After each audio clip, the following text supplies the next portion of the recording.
মৃত্তিকার মুখোশ খুলে দেওয়ায় সানায়াকে চড় মারছে মৃত্তিকা। সম্পূর্ণ জানতে ভিডিওটিতে একটি লাইক করে প্রথম থেকেই দেখতে থাকো। হ্যালো বন্ধুরা, টলিউড স্টুডিও পাড়া চ্যানেলে তোমাদেরকে স্বাগত। গল্পের শুরুতেই দেখা যায় শ্রাবণ আর রোহিণী দুজন মিলে সকালের খাবার বানাতে থাকে। ঠিক সেই মুহূর্তেই চলে এসেছে নমিতা আর বলে, বৌদি দেখো, এই স্যুটকেসটা বাগানের এক কোণা থেকে পেলাম, এটা কি করব, ফেলে দেব? তখনই চলে এসেছে শ্রাবণ আর বলে, নমিতা তুমি কি বলছো জানো? এর মধ্যে 10 লক্ষ টাকা আছে আর তুমি বলছো এটা ফেলে দেবে? এরপর শ্রাবণ ব্রিফকেসটা খুলে দেখে তার মধ্যে কিছুই নেই, আর এটা দেখার পর তো চমকে গেছে। রোহিণী বলে, বৌদি ভাই তুমি কি ভাবছো? টাকাটা ওর মধ্যে রয়েছে, এটা কখনো হয়? চোর চুরি করে বাক্সটা ফেলে দিয়ে চলে গেছে। শ্রাবণ বলে, কিন্তু কে এই কাজটা করলো? তার মানে আশেপাশেই কেউ এই কাজটা করেছে, আমি খুব ভালো মতন বুঝতে পারছি। এবারে আমাকে মাস্কম্যানকে ধরতেই হবে। রোহিণী বলে, কি করে ধরবে? ওই মাস্কম্যান যে সবার চোখের আড়ালে রয়েছে, আমরা তো তাকে দেখি পর্যন্ত নি। তখনই শ্রাবণ বলে, কিছু তো একটা করতেই হবে, এইভাবে হাত পা গুটিয়ে নেওয়ার মতন মেয়ে আমি না। আমি যখন কথা দিয়েছি 24 ঘন্টার মধ্যে ওই ব্রিফকেসটা আমি খুঁজে বার করব, ঠিক করব। এটা তো পেয়েছি, কিন্তু এর ভেতরে যে আসল জিনিসটা ছিল টাকা, সেগুলোই আমার চাই।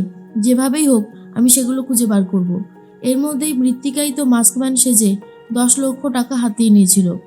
10 লক্ষ টাকা নিয়ে বিছানার গদির ওপরে রেখে দিয়েছে আর বারবার করে গন্ধ শুকতে থাকে আর বলে, অনেক দিন চলে যাবে আমার এই টাকাটা দিয়ে। শ্রাবণ, তুমি ভেবেছিলে একের পর এক সমস্ত কিছু তুমি বদলে দেবে, না সেটা হতে পারে না। এই বাড়ির নিয়ম কানুন এত সহজে বদলে যেতে পারে না, অসম্ভব ব্যাপার, আর আমি সেটা কোনোভাবেই হতে দেব না।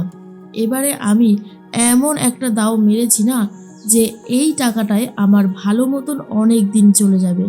এর মধ্যেই সানায়া চলে এসেছে, এসেই দরজা টকটক করতে শুরু করে আর বলে, মম মম তোমার সাথে আমার দরকার আছে, দরজাটা খোলো। এরপরেই মৃত্তিকা ভ্যাবাচাকা খেয়ে যায়। তাড়াহুড়ো করে বিছনার চাদরটা আগে ঠিক করে নেয়, যাতে সানায়ার সন্দেহ না হয়। তারপরে ভালো করে সমস্ত জিনিসগুলো ঠিকঠাকভাবে জায়গায় রাখে।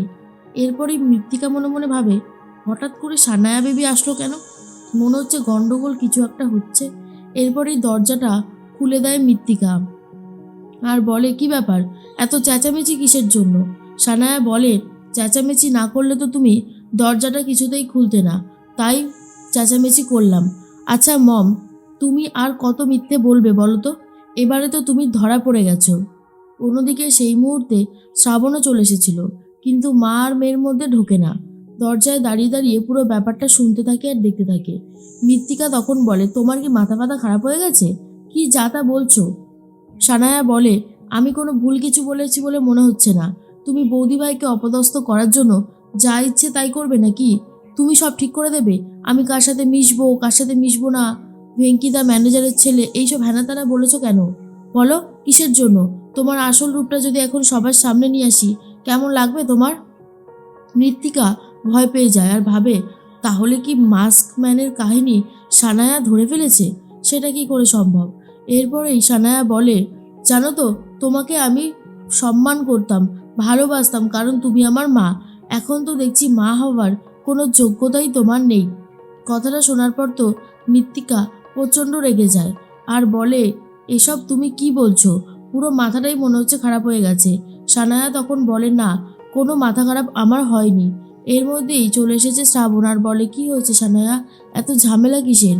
সানায়া বলে, ঝামেলা আছে বৌদিভাই, ঝামেলা আছে, না হলে তো আর এসব ঝামেলা করতে হয় না। যা সমস্ত হচ্ছে এগুলো ভালো হচ্ছে না। এরপরেই মৃত্তিকা তখন বলে, তুমি জানো আসল কিছু, তারপরেও তুমি এরকম চেঁচামেচি করছো কেন? সানায়া বলে, যেটুকু জানার দরকার সেটুকু জানি। মাস্কম্যানের কাহিনীটা খুব ভালো মতনই বুঝতে পেরে গেছি। এরপরেই তো মৃত্তিকার অবস্থা আরোই খারাপ হয়ে যায়, কারণ মৃত্তিকা ভাবে, সর্বনাশ, সানায়া তবে কি ধরে ফেললো? না না, ধরে ফেললে তো হবে না। এরপর সানায়া বলে, বৌদি ভাই, তোমার সাথে না আমার একটা কথার কিছুতেই মিল হচ্ছে না। তুমি বলেছিলে মাস্কম্যান তোমার ক্ষতি করতে চায়, কিন্তু মাস্কম্যান তো আমাকে বাঁচিয়েছিল। কথাটা শোনার পর শ্রাবণ বলে, কি বলছো সানায়া, আমি তো তোমার কথা কিছুই বুঝতে পারছি না। সানায়া বলে, হ্যাঁ, তুমি যখন চিৎকার করছিলে আমি তো ঘরের দরজা খুলে বেরোতে গেছিলাম, কিন্তু তুমি বলে দরজা দিয়ে বসতে, আমি দরজা দিয়ে বসেছিলাম আর আমার শরীরে ভীষণ কষ্ট হচ্ছিল। তখন মাস্কম্যান গিয়ে আমার চোখে মুখে ভালো করে জল ছিটিয়ে দেয় আর তারপর আমার জ্ঞান ফিরে আসে। এরপর এই কথাটা শুনে তখনই শ্রাবণের একটু ডাউট লাগে আর বলে, কি বলছো সানায়া? সানায়া বলে, হ্যাঁ বৌদি ভাই, আমি একদম ঠিক কথাই বলছি। এর মধ্যেই মৃত্তিকা মনে মনে ভাবে, উফ, সানায়া বেবি এমন একটা কথা বলে দিল, এবারে তো শ্রাবণের মাথায় এই কথাটাই ঘুরবে। কি যে করি বুঝতে পারছি না।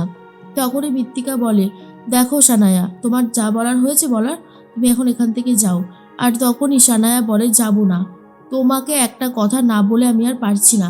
এরপর থেকে তুমি আমার কোনো ব্যাপারে আর নাক গলাবে না। তোমার নাক গলানো আমার জাস্ট সহ্য হচ্ছে না।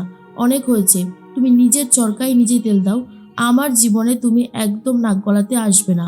কথা শুনে মৃত্তিকা চর মারতে যাচ্ছিল সানায়াকে। এরপর হাত ধরে নেয় শ্রাবণ। তখনই শ্রাবণ সানায়াকে বলে, সানায়া, আমি যেন তোমার মুখে আর কখনো এরকম কথা না শুনি। মা তো মাই হয়, তাই না? মাকে এরকমভাবে বলবে না কখনো। সরি চাও, সরি চাও। আর সানায়া তখন সরি চেয়েই ঘর থেকে বেরিয়ে চলে যায়।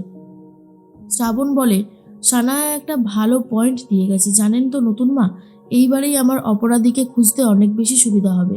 তবে হ্যাঁ, অপরাধীকে আমি ছাড়ছি না, এমন উচিত শিক্ষা দেব সারা জীবন মনে রাখবে। তখনই শ্রাবণ ঘর থেকে বেরিয়ে যায়। এরপর মৃত্তিকা তাড়াহুড়ো করে সমস্ত টাকাগুলো আরেকবার দেখে নেয় আর বলে, আজকে সানায়া যদি এই কথাটা না বলতো তাহলে অনেক ভালো হতো। শ্রাবণ আবার দুয়ে দুয়ে 4 করে ফেলবে না তো? আর 4 করে ফেললেই তো সমস্যাটা আমার দিকে চলে আসবে। না না, যা করার খুব তাড়াতাড়ি করতে হবে। হাত পা গুটিয়ে বসে থাকলে কোনোভাবেই কিছু হবে না। এর মধ্যেই তখনই শ্রাবণ একটা কথাই ভাবে, যে সানায়া যে পয়েন্টটা বলল, যে মাস্কম্যান নাকি ওকে বাঁচাতে চেয়েছিল। আর শ্রাবণ এটাই ভাবে কি সানায়াকে বাঁচাতে চাইবে, সানায়ার আপন কেউ, কিন্তু আবার আমাকে সে মারতে চায়। দুয়ে দুয়ে 4টা আমি কেন করতে পারছি না? এর মধ্যেই চলে এসেছে ওম আর বলে, কি একা একা বকবক করছো তুমি? শ্রাবণ বলে, আমি মাস্কম্যানের কাছাকাছি পৌঁছানোর চেষ্টা করছি। তখনই ওম বলে, এখানে দাঁড়িয়ে রয়েছো আবার বলছো পৌঁছানোর চেষ্টা করছো? তোমার মনে আছে তো 24 ঘন্টা সময় নিয়েছিলে, বলেছিলে যদি তুমি সুটকেসটা না ফিরিয়ে আনতে পারো, 10 লক্ষ টাকা না আনতে পারো, তাহলে কিন্তু তুমি এই বাড়ি ছেড়ে চলে যাবে। তখনই শ্রাবণ বলে, আপনি কি সেটাই চান? ওম তখন বলে, না, আমি সেটা কখনোই চাই না। শ্রাবণ বলে, শুনুন মিস্টার ঘোষ, আমাকে টাকাটা তো ফিরিয়ে দিতেই হবে, উল্টে কে আমাকে মারতে চাইছে আমাকে সেটাও জানতে হবে। আপনার তো প্রাণের কোনো ভয় নেই, আমার আছে। সে আমার পিছনে কেন পড়েছে, কেন আমাকে মারতে চাইছে, এটা আমাকে জানতেই হবে। আর মনে হচ্ছে আমি কিছুটা ক্লু পেয়েও গেছি। তবে হ্যাঁ, প্রমাণের অপেক্ষা। প্রমাণ যখনই পাবো তখনই তাকে গিয়ে ধরবো। আর একটু বাকি আছে।